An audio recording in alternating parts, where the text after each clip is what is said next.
what's going on, everyone? It is Behave here again. And this time, this is not just the Thor Ragnarok review. This is the Thor Ragnarok spoilers review. Spoilers. We talking all spoilers as if you've already seen the movie. So, if you do not want to be spoiled, I strongly suggest you turn the video off now. Go to my description box. There is a link to my non-spoiler review. You can check that out. Then go see the movie. Then come back and watch this video because I'm going to be spoiling everything as if you've already seen the movie. So you have been warned. This video does contain spoilers. So spoilers. You have been warned. Let's go ahead and get into it. Now, if you saw my review, my non-spoiler review, I told you that I did not like the first 5 minutes of this movie. So let's just go ahead and get to this. So at the end of Age of Ultron, Thor was like, hey, what's going on? You know, this doesn't make sense. This is too big of a coincidence. You know, all these Infinity Stones are just coming up out of nowhere randomly. I want to get to the bottom of this. So he held up his hammer. He held up Mjolnir, my Mjolnir right here. He held up Mjolnir and flew up in the bridge or whatever. And the next thing that we know at the beginning of Thor Ragnarok, he's in a cage or whatever. Now, I kind of wish we would have saw how he was locked up and how he ended up in Surtur's lair. But this is the part where I just did not like, because this is the introduction to Surtur. Surtur in the Thor lore is like one of the biggest badasses ever. I mean, like, you cannot kill this dude. The only way you can like stop him is if you trap him away. And so at the very beginning of the movie, when we see Surtur on the crown or whatever, Thor is cracking jokes talking about, oh, wait, hold on, spinning around in a little chain or whatever. And I'm just like, man, like, you're ruining the introduction of Surtur. Like, you know, I want to feel like this is dark and sinister. Like, I want Thor to be like, oh my gosh, Surtur, you know, how did I get here? Like, oh my gosh, I thought Odin killed you. Like, oh no. Like, I wanted him to be nervous just so we can, you know, see how badass Surtur is. But like, Thor is just kind of treating him like he's just some, you know, fifth hand villain or whatever. And that just kind of takes the emphasis away from Surtur or whatever, from what like makes him so, you know, badass from, you know, what I know myself in the comics and whatnot.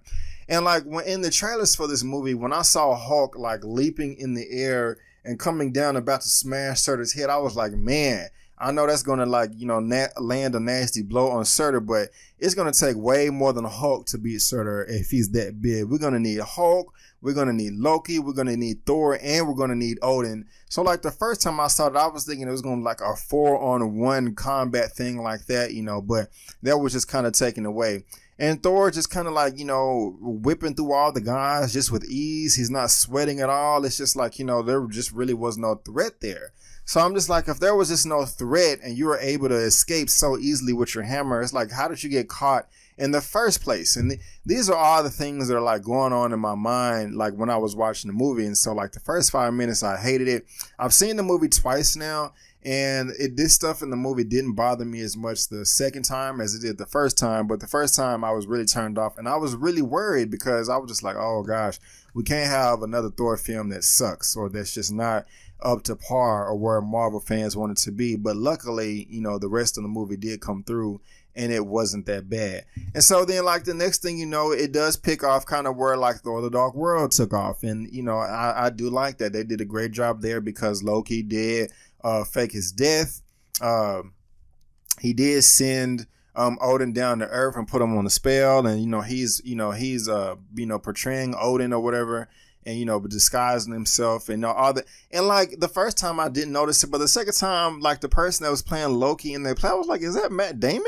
I was like, wait, that looks like Matt Damon. And then, like later on I looked it up or whatever and saw other reviews, and yeah, that was Matt Damon or whatever. That was funny. I liked that a lot. I don't know where he came from or why, they decided to put him in the movie or whatever, but, they're just having fun, and, there's just, absolutely nothing wrong with that. And so then, like, the next scene they go and we get to see Doctor Strange, and, that was great. That was fine. I do like all of that. When Loki was like, oh, I've been falling for 30 minutes. I was laughing right there. I did appreciate that. Something in that scene that I did not like is Dr. Stephen Strange, Benedict Cumberbatch, when he kept teleporting Thor or whatever, he kept shaking those bookshelves and stuff like that. A few people in the theater were laughing. I was not, and this was still kind of the point where I was a little worried, just like, okay, where is this film going to go? But, the next scene where Odin dies or whatever, and then Hela comes back because, she's not being held down in hell or wherever she is, the Dark Realm. I forgot what it's called. Like that's when things picked up for me. I love how Loki transformed and Thor hit the umbrella down on the ground and he transformed, to his warrior self. That was badass. I love that shot or whatever. It was just cool. I really like that. But Odin is dead now. Odin is dead. And I think it's just really because, even after the first Thor movie, what is his name? Anthony Hopkins, he just really didn't enjoy the role. And, he could have shot all of his scenes in this movie in just like one day, just like, guys, I really don't feel like doing the costume anymore. Just kill me off. And they gave a good way to kill him off. And that's fine. But at the same time, out of all the 3 Thor movies, we really never got to see how strong Odin was. We really didn't ever get to see him fight. And that's sad. That's unfortunate because Odin in the Odin Force or whatever, I mean, he's like one of the most powerful people in the whole Marvel, not even cinematic universe, just because, that's still growing right now. We're only in phase 3. I mean, this thing can go up to phase 10 in my opinion. But we never really got to see him fight other than a flashback kind of in Thor the Dark World, but he's gone. And Hela, played by Cate Blanchett, I mean, she is just lovely. I loved her. Of course, we got to see her stop the hammer, stop Mjolnir or whatever. And in the trailers, it looked like it was in the alley. But in this movie, there was in Norway. And I like that they kind of tricked you right there. That was spoiled for me. Thanks, John Schnepp from Collider, because he did ruin that. And I was kind of pissed off about that. For some reason, he just likes to spoil stuff, But anyway, and like from where it makes sense. I love how everything was flowing here because, Thor says something and she's like, you don't look like Thor. I mean, you don't look like Odin. And then Loki was like, he just knows that, he for some reason he knows that they can't beat her or whatever. He's like, maybe we can make some arrangement. And she's like, you sound like him, and I like that. And, he panicked. He's always messing something up. I mean, like, goodness gracious, you killed your father because you're stupid. And then because you're trying to escape or whatever, you should have just had Thor try to fly. Well, he couldn't fly away because his hammer was... Well, yeah, it makes sense why he was scared because she just destroyed his hammer. Like he said later in the movie, Thor, she destroys her hammer like it was a piece of glass. So he was like, get us out of here. And Thor's like, no, you're going to give her a gateway to take, Hela home or whatever. And that's exactly what happened. And I like how when they was, in the Bifrost or whatever on the something bridge, I forgot what it's called. That made sense that, she was like, she wanted to hop a ride too. And Thor was like Loki and he's throwing knives and stuff. And, he knocks her out first. I mean, she knocks him out first and then Thor later on. And she ends up in Asgard. And that's how they end up on Sakaar. And I do like that. And I do like the fact that since it was just moments before Loki was knocked out of the bridge before Thor, that it made him get there weeks beforehand because it just kind of has to do with like space-time and space-time continuum and all that. So that was just kind of cool. And I really did like that. But once Hela just showed up on the scene in Asgard or whatever, I mean, she made this grandiose interest or whatever, just like, I am Hela, the firstborn, rightful heir to the throne, and you will bow before your queen and blah, blah, blah. And I'm like, man, woman, who are you? This is Odin's town. Thor got the crown next. We don't know you. Get the hell out of here. And she just wrecked shop and then boss hogged all of them. You know what I'm saying? And that was just dope. I loved it. I was just sitting there like, yeah, get it. Yeah. I mean, I loved it all. That was like well choreographed. She even took like a spear through the back and it came out her chest, but she's so powerful. And the longer she's on Asgard, the stronger she gets. So I was just like loving all that. You know what I'm saying? And like, even though it was like 100 soldiers out there with ships and stuff, and she was just knocking them all down.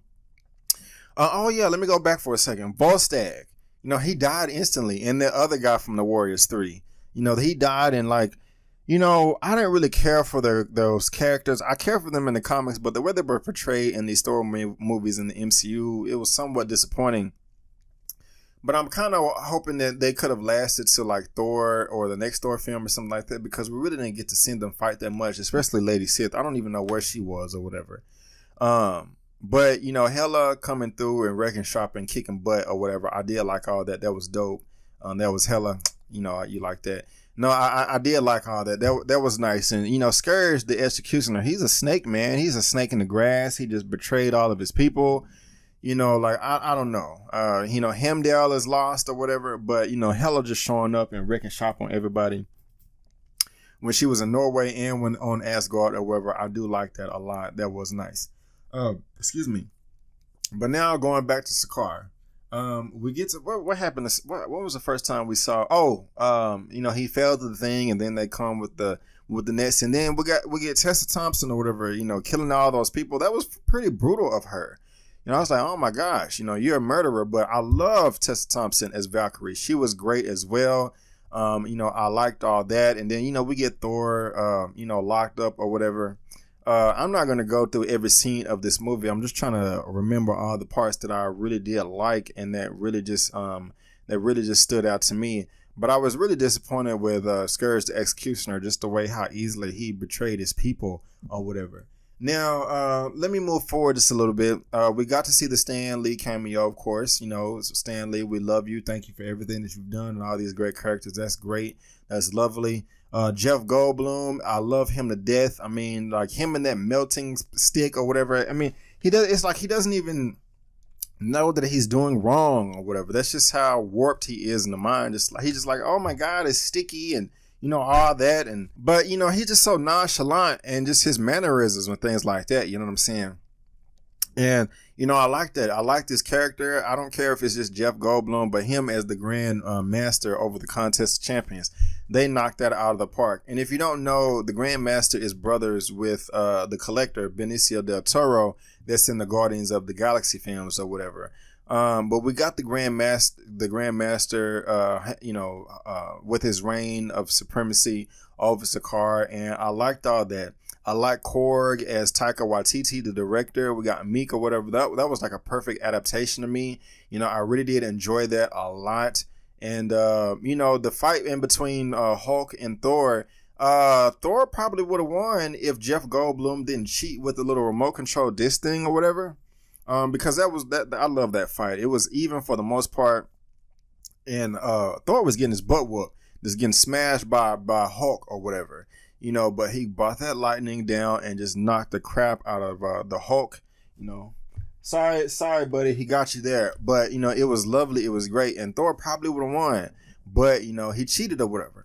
Now, something that I just really didn't care for in the film is like it was just so blatantly obvious that Hulk was a CG character, and like it just stood out. I mean, it was noticeable, but it didn't like ruin the movie for me. But it was just a horrible contrast, like they could have put more money or time behind that. I know that costs a lot of money, a lot of moolah, and for some reason they changed the appearance of not Thor, but Hulk. Like he looks different, you know what I'm saying? But that's okay too. But something that I did not like was the explanation of how Hulk got to Sakaar. Because when they was trying to escape Sakaar, Valkyrie was like, yeah, if we go through this one portal right here, it's going to take us 18 months. And like in the Planet Hulk series, Sakaar is like, what is it? It's not even in the same universe. It's in a freaking different dimension or whatever. I don't know in the MCU if there's a difference between realms and dimensions, but it's in a different dimension. So for just to say that he got there, from the Quinjet, like that could have been fully explained a lot better. And I didn't like that. I didn't appreciate it. You know what I'm saying? Like, why couldn't they just could have been like, I don't know. They could have came up with something like even said, well, Hulk probably wouldn't have known that he flew through a portal or something like, hey, I was just in the Quinjet and I flew through a portal. I don't know. But for him just to get there like that, I mean, I just didn't like that. They just could have explained that a lot better. But hey, it is what it is. But now I'm thinking about Valkyrie, and I loved her a whole bunch. She was lovely. She just, she got a butt whoop. She escaped out of hell when they were trying to fight Hela back in the day, all the Valkyries or whatever. And she's just trying to forget or whatever, and get drunk and get loaded or whatever. And I don't blame her. All her sisters or whatever were slaughtered. And she's just like, look, all this, over the throne and stuff. This is like a family issue. I'm not you guys' family. What I need to do with this? And I kind of completely understand where she's coming from. You know what I'm saying? So I like that too. What else do I want to talk about in this spoiler review? I talked about the Hulk versus Thor fight. I talked about Valkyrie, Stan Lee, the beginning. I love Hela to death. Let me see. What's next? What's next? I mean, of course, it was funny as hell. Cause I don't just want to regurgitate the whole movie and just, I mean, there's no point in that. I just want to talk about the stuff that I couldn't talk about, that that I couldn't spoil the first time. Um, Let me see. Wow. I mean, do I want to end it here, or is there anything else that I want to talk about? Now, one thing that did piss me off towards the end was in the trailers, there was a shot on the Bifrost of Hulk, Loki, Valkyrie, and Thor facing off Hela. That whole shot was not in the movie. I mean, we had we had Thor, Loki, and Valkyrie there, but Hulk was fighting Fangness Wolf or whatever. Now, it just seemed in the trailers badass to all four of them were going to face Hela at one time. I was like, man, this is going to be good. The Revengers or whatever versus her. And I would have loved to see that, but that's like false advertising to me. You know what I'm saying? And I don't like that. You know what I'm saying? Just don't do that. If something is going to be in the trailer, it needs to be in the movie. And if it's not, because I was looking forward to that scene. Like I really was. Like the whole time I was like, man, okay, we still gonna get this final showdown where it's like all four of them versus her or whatever. And we didn't get to see that, and it's just very frustrating. And but what was also funny is the devil's anus thing. I like how they flew through that portal or whatever, and it knocked them out by the time they got to Asgard, because I'm assuming they were just flying so fast, and with space time and all that, it's just super duper fast. Also, something that I liked is when Mark Ruffalo showed up, the way he transformed from Hulk to Mark Ruffalo, because Hulk was funny and Mark Ruffalo was funny or whatever. He was just like, hey, I'm done. I don't want to fight any more beings. I don't want to fight your sister. This is a family matter. No, you care. You don't love me. You're just using me for my Hulkness. And it was funny. You know what I'm saying? I do like all that. For some reason, Loki just hasn't got his stuff together yet. He still wants to betray everybody, and I'm just like, dude, why? Like, why? Because why, dude? Just be loyal to your brother. You know what I'm saying? Like, he's just like, oh, look, if I turn you in, they're gonna set me up nice. And I mean, Loki is the god of mischief, and it is expected. But it's just like, dude, like you keep getting screwed over. Just be loyal to the people that are loyal to you, and everything will be okay. But this is something wrong with Loki. Product of his environment, he found out that he was a frost giant or whatever. And of course, he's still bitter about it. It's nobody's fault. It's not Odin's fault. It's not Thor's fault. Of course, it's not Valkyrie and Hulk's fault, but, that's just, that's just who Loki is or whatever. Now, of course, at the end of the movie, we got to see, something else that kind of pissed me off was, at the very beginning, Scourge, the executioner, he was like, yes, I got these two guns right here off of Midgard from a place called Texas or whatever. And he was able to kill the Asgardian zombies that Hela rose from the dead. I'm just like, these are normal assault rifles from Texas. Like, why are they able to do so much damage? I mean, if he modified them with some type of Asgardian technology, okay, hey, fair game, I give that to you. But for him just to be able to kick their butts like that, I just didn't like that or whatever. Also in the fight, Thor got his eye cut out. That was cool too, because in the trailers, it looked like he had both eyes when he was doing the lightning thing. But of course, they didn't want to ruin it for you, and he only has one eye now, and I did like that. And all the choreography at the end was quite nice. I did enjoy that, from everybody, on the bridge. Hemdale or whatever with the golden thriller eyes, I did like that as well. That was pretty cool. He did have some nice brief scenes, with his arms out cutting down with that Bifrost sword. I do like that a lot. He wasn't that, he didn't have a big speaking part, which is fine, I guess. But his role still was very important or whatever. He did play a prominent role, in the film. Now, of course, they had to put Surtur's helmet on the Eternal Flame, which raised them up to beat Hela. And of course, all of Asgard was destroyed. And, because they had no other choice, because Hela was growing more powerful with Asgard being there, and she was just going to hunt them down. So they're just like, look, we can rebuild somewhere else. So I kind of understand that or whatever. But as you know, when Loki was down there, he got the Tesseract.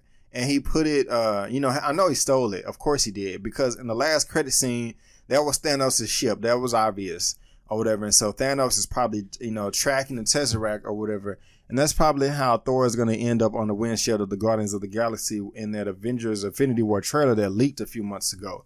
Because at the very beginning of the trailer, that's where... So I wonder, like, did everybody else in the ship die? All the other Asgardians and stuff like that, did they die?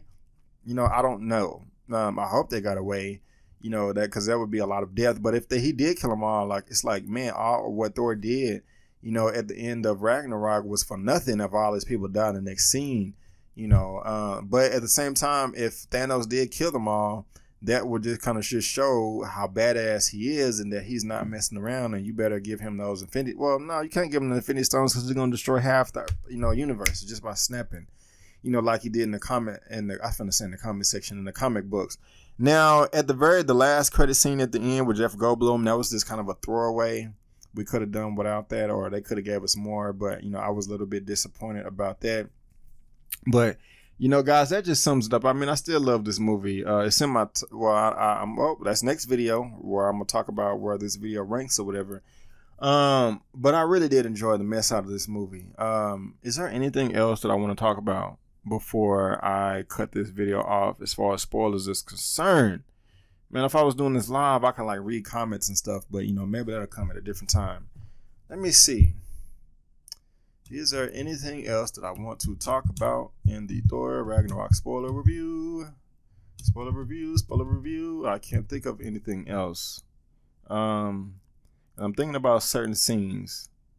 Because all I'm going to do is talk about things that I couldn't talk about before we're spoiling it. But I think I've covered everything that's worth covering, spoiler-wise, that I liked and that I did not like.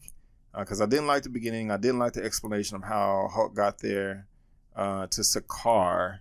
And, So, just like I gave this movie a 9 out of 10 in my normal review, I'm going to do that now. 9 out of 10. But guys, that is just my opinion of the Thor Ragnarok. This is my spoiler review. Have you seen it? Well, of course you've seen Thor because, you're watching this video. So go ahead and give me that thumbs up. Subscribe to my YouTube channel. Become one of my subscribers so you can get all the content that I have to provide. You can click the bell so you be notified. Give me the thumbs up. Do all of that. Go to my website. Check me out there. Bookmark it. I do write written reviews, guys, and look me up on social media. Facebook, Instagram, and Twitter. All that good stuff. Oh, also, I almost forget. So usually I get mad about, committing moments in serious times, but it was just so funny when Hulk was like, do you really want to know who, Mark Ruffalo, Bruce Banner was like, do you really want to know who I am? And he jumped on the bridge. He didn't transform. He just face planted himself into the bridge or whatever. That was funny. I laughed my behind off. You know what I'm saying? That was just, freaking hilarious. I like that. But subscribe to my channel. Do all that. Look me up on social media. And guys, I just want to thank you for tuning in to my opinion/spoiler review for Thor Ragnarok. And before you go, don't forget that my name is Brandon Keith Avery, and this is just my opinion. Well, that's just my opinion. Peace.